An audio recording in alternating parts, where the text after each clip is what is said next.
पूरे 4 महीने बात करने के बाद आखिरकार उसे मेरी जज्बात की कदर हुई।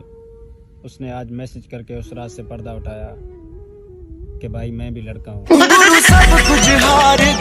अब तो बारिश भी आ गई है और सड़कें भी भीग चुकी हैं। अब बताओ इन भीगी भीगी सड़कों पे मैं किसका इंतजार करूँ? भीगी सड़कों पे मैं। उसके शोहर की तस्वीर देखकर यकीन आ गया कि बेवफाई की सजा दुनिया में ही मिलती है।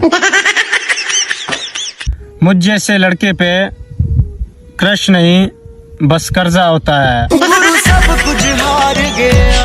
कल एक शादी में बारात काफी लेट हो गई। मैं दुल्हन के बाप के आगे पीछे घूमता रहा कि शायद कह दे बेटा हमारी इज्जत रख लो।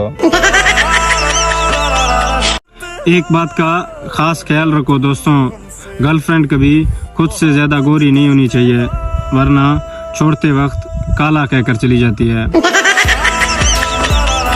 आई एम हसीन मिस्कीन with no scene, can you यकीन? बस मोहब्बत छोड़ दी मैंने, वो घर बुलाकर अपने घर के काम कराती थी।